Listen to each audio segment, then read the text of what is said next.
Bienvenidos a Ecos de la Historia en Tu Genio Digital.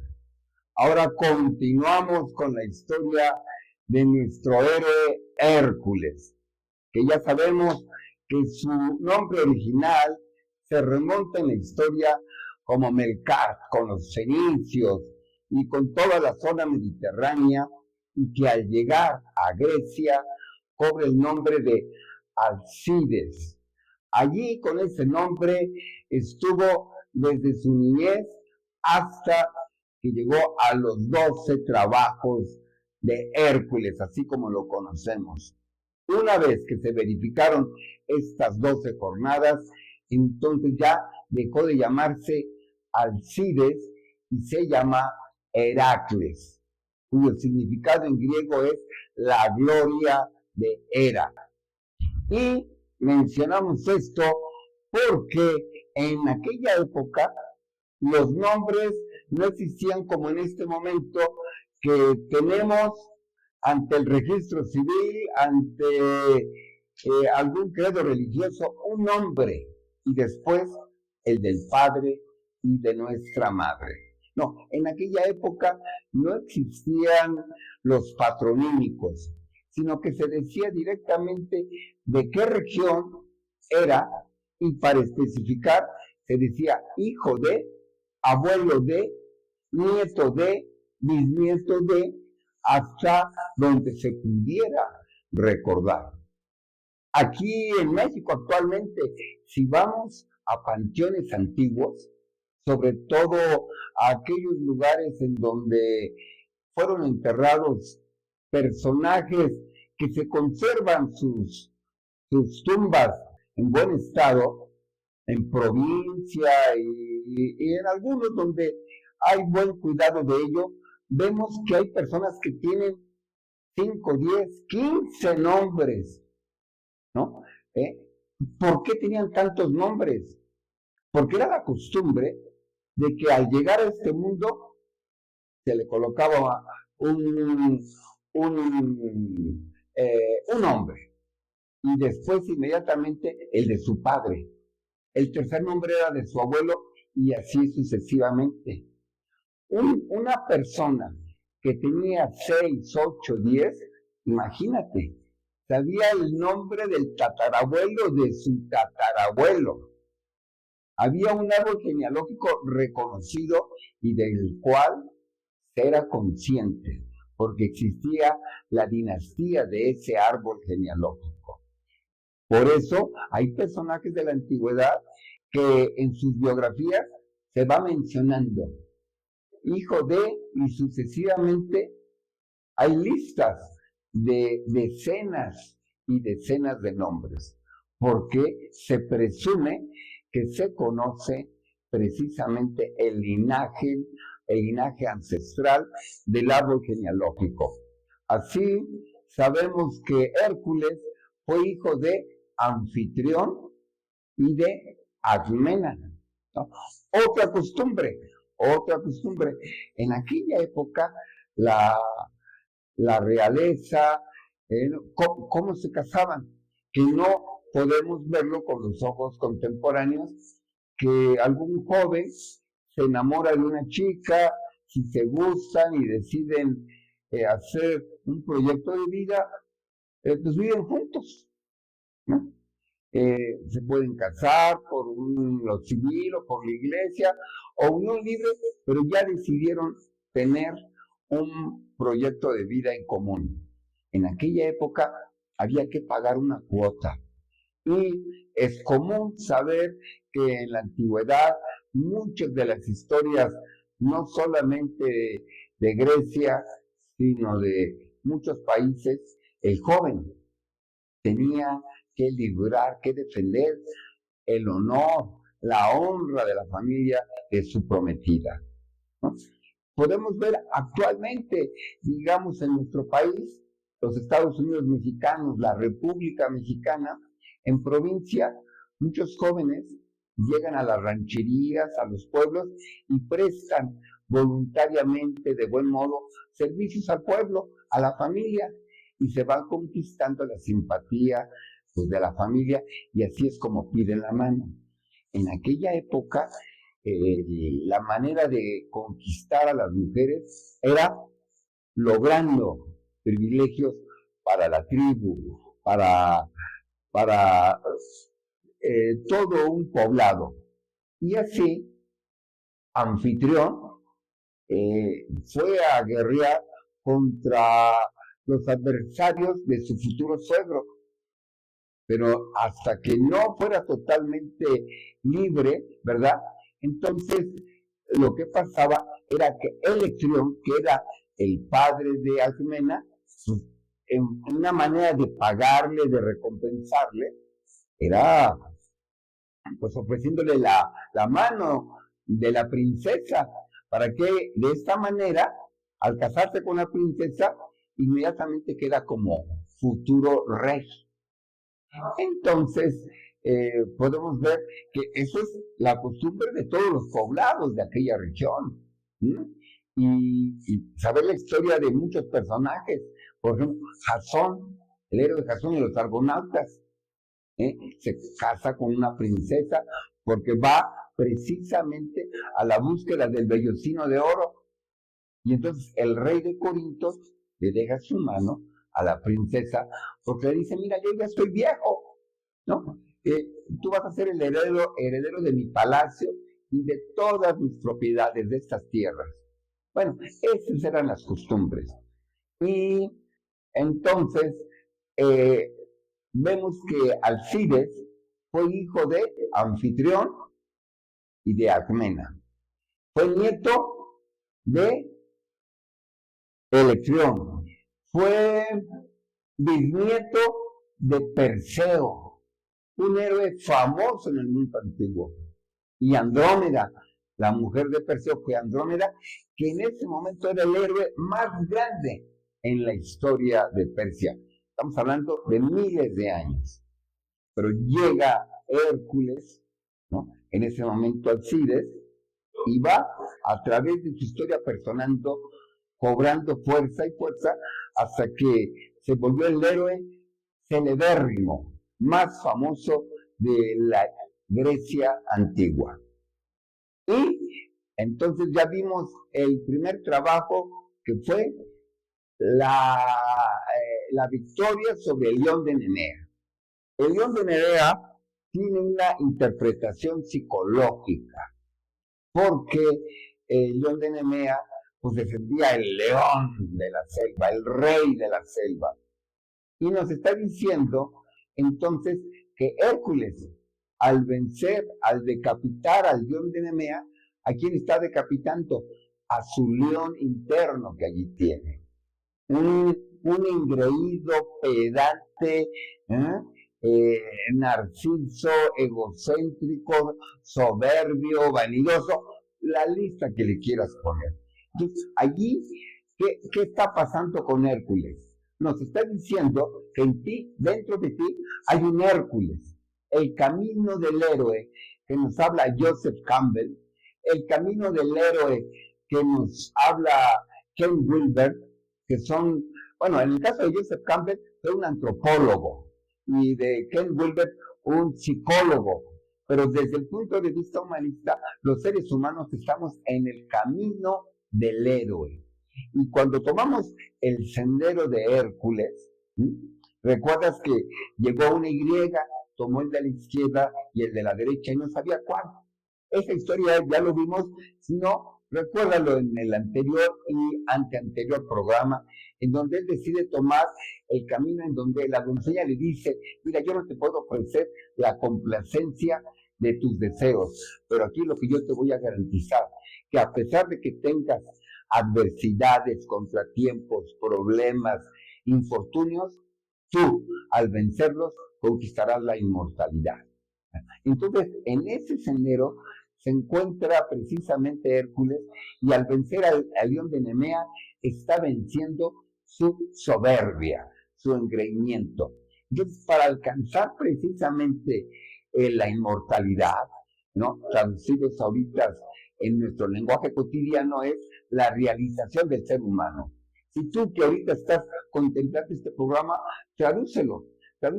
Si tú te quieres desarrollar en el sendero del camino del superhombre, si tú quieres realizarte a ti mismo como con una vida plena, entonces hay que empezar por abatir con mi propio león de Nemea, que es acabar con mi vanidad, con esa verme que no quepo, ¿no? Como el pavo real, sentirme superior a los demás. ¿No? Y hay que recordar que nadie es superior a otro ser humano, ni ningún ser humano está por debajo de otro ser humano. Eso lo tuvo que aprender Hércules y ahora va a su segunda trabajo. Va con el rey de Micenas, que en ese momento es Euristeo. ¿Quién es Euristeo? Su primo que era un rey espurio porque él le tocaba ese reino, pero por las artimañas de Hera, que era muy celosa, hizo que la madre de... porque es una promesa Zeus, que el primer Perseida, es decir, del linaje de Perseo, que naciera, era el que iba a ser el rey, y Hera no quería.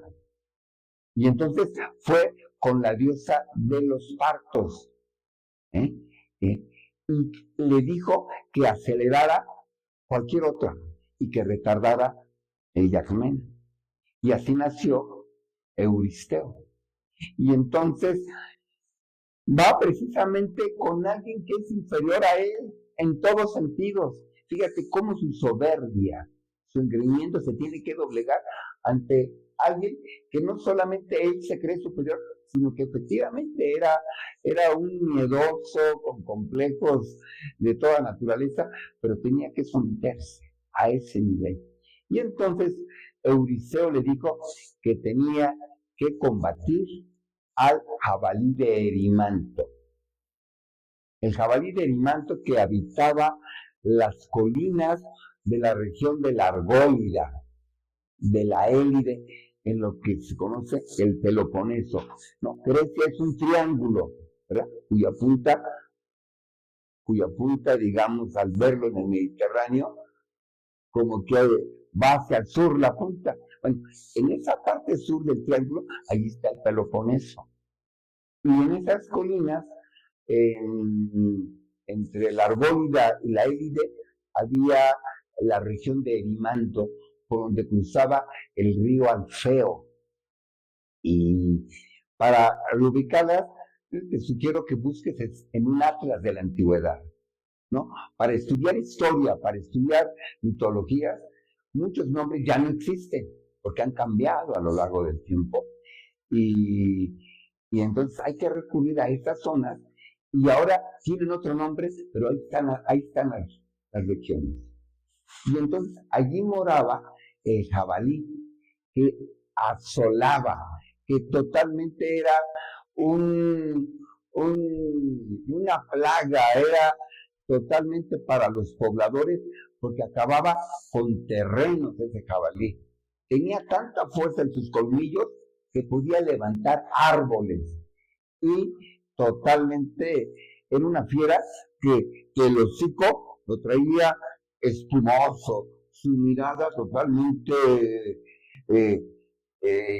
imponente, y era de un tamaño, haz de cuenta, que el triple, el cuádruple de un jabalí, como si un bisonte, como si vieras un hipopótamo, pero en cuerpo de jabalí. Y los jabalíes están están súper gordos, pero llenos de fuerzas, ¿no? Parece ser que una de las características del jabalí es que come, es su compulsión, vive para comer, es como los puercos, los marranos, los cochinos. Pues, ¿qué es el jabalí? Es un jabalí, pero con cuernos. Y era un animal sagrado para la diosa Artemisa, que era la protectora de los animales. Entonces, no podía matarlo, porque era un animal sagrado. Y en la antigüedad, en aquellos tiempos, El jabalí era el símbolo del coraje, del enojo exacerbada, de la furia, de la agresividad, de la violencia. Si se quería representar y hablar de alguien que totalmente la cólera lo arrebataba y no la controlaba, es un jabalí, ¿no? Era la idea en aquel entonces. Ahora, cuando vemos un puerco, un jabalí, pues lo asociamos que es un dragón flojo, ¿no? Pero en ambos casos tenemos que ver a Hércules. ¿Qué está haciendo? ¿Qué está representando? Que Hércules tiene que trabajar con su furia, ¿no? Su enojo, su cólera, porque además de soberbio, era enojón, pero recalcitrante, ¿no? Era que caía en arrebatos totalmente intolerantes que lo hacían ver en episodios de locura. Precisamente por eso está peinando en sus 12 trabajos, porque recuerden lo que hizo.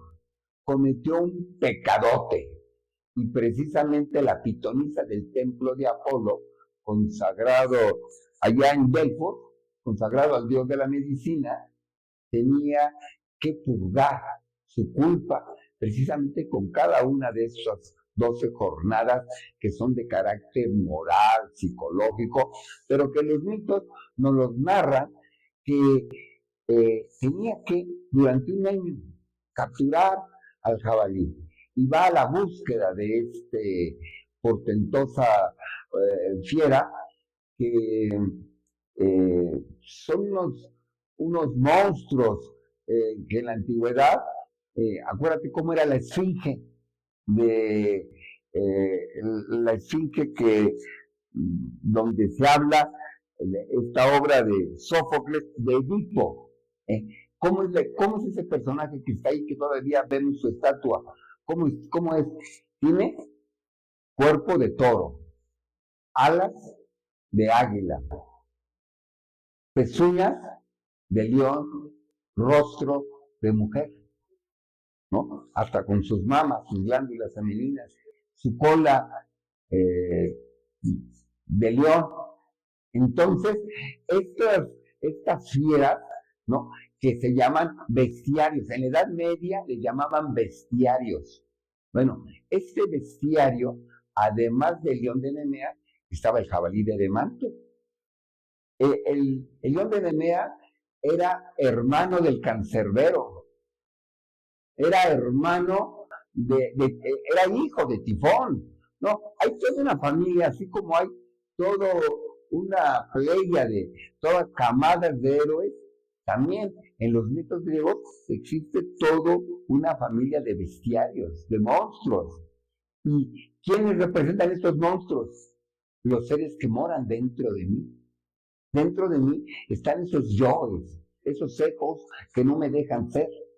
Entonces el camino del héroe es su parte luminosa que va a iluminar nuestra parte de oscuridad. El camino del héroe es aquel que busca la realización de sí. Y entonces Alcíades, en ese momento, en búsqueda de llegar a ser el gran Heracles, se va y se enfrenta ¿a quién? Al jabalí de Erimanto. Sube por la colina y entonces en la punta ya está fría, ya hay nieve. Y entonces lo empieza a perseguir, pero no logra su propósito. Entonces se idea un plan, un proyecto. Como anda por esa zona merodeando, y entonces una de las características del jabalí es que rehúye la presencia humana, ¿no? Siempre se aleja. Y entonces lo que hizo Hércules fue cavar en el camino un foso profundo, y luego cubrirlo con ramas, ¿verdad? Y de tal manera que se viera continuo el paraje, y luego cubrirlo pues con la nieve que se viera muy disimulado. Y entonces va siguiendo, correteando al jabalí de Erimanto, y cuando pasa por el foso que está allí con ramas y nieve, cae a la profundidad del foso. En eso se monta Hércules, totalmente lo controla y lo empieza a amarrar con cadenas, como si fueran lazos, cuerdas, y con esas cadenas gruesas lo amarra de patas, del cuello, de su hocico, totalmente lo deja inmovilizado. Y con los poderosos bíceps que tenía, ¿no? Allí no lo venció con sus armas. ¿Cómo caracterizamos a Hércules? Con su carcaj lleno de flechas y su arco, ¿no? Que tiene cualidades maravillosas como guerrero, y con una maza que siempre cargaba, que en aquella época, en el lenguaje griego antiguo, se llamaba Clio. Y ahora, pues si decimos Clio, no resulta como muy asociado a ese nombre. Ahora se llama una maza, como un bat de béisbol, pero era un garrote, ¿no? Enorme, que levantarlo no cualquiera lo podía hacer, porque realmente se requería fortaleza, una fuerza muy bien entrenada para poder levantar esa masa. Y en este caso, lo que lo hizo vencer al jabalí fue con el poder de su musculatura, que representa el poder de su voluntad, ¿no? Que la está desarrollando, y de esta manera somete al jabalí. Acto seguido, lo saca con sus músculos poderosos, lo levanta y se lo pone a cuestas en el hombro, en el lomo. Allí ni más ni menos cargó Hércules al jabalí de Erimanto y se lo llevó hacia Micenas, ¿no? Cuando se va acercando, la población se queda sorprendido. ¿A quién traía ahí? Al jabalí de Erimanto, ni más ni menos que Alciades, que por eso le llamaron el héroe más popular, y le pusieron el nombre de Heracles, y llega hasta el mismo palacio de Euristeo.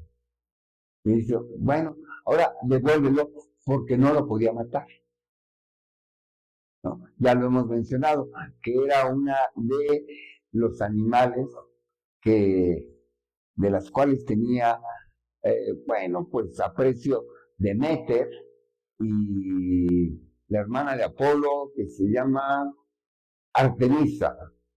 Entonces, ellos protegían la vida de este jabalí. ¿Pero por qué? ¿Por qué? Bueno, mira, ¿por qué no se podía matar? ¿Por qué se mató al león? ¿Qué diferencia había? Ah, mira, la diferencia está en que el león es un sentimiento creado por una emoción y un pensamiento.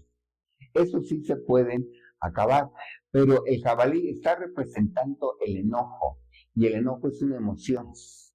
El ser humano no podemos acabar con la emoción. ¿Por qué? Porque eso ya es congénita, ya es temperamental. Desde la antigua Grecia ya hablaba el padre de la medicina que se llama, ¿cómo se llama el padre de la medicina? Hipócrates de Cos. Hipócrates de Cos ya hablaba de los temperamentos que eran congénitos, eran de origen natural, y actualmente la psicología, entre diferentes planteamientos, uno de ellos es que dice que el ser humano tenemos 5 emociones naturales. Una de ellas es el enojo, la tristeza, el miedo, la alegría, ¿no? El afecto, y esas no podemos. Si decimos, oye, ¿por qué se enojó tal persona? ¿No? ¿Por qué se enojó mi amigo Alejandro? Pues probablemente porque es humano. El enojo es totalmente natural, al comportamiento de los humanos. ¿Por qué se enojó a Jorge? Pues probablemente porque está vivo. Entonces, el enojo no es parte y tiene una función para que sigamos adelante. El enojo es para defender nuestros derechos humanos, nuestra dignidad.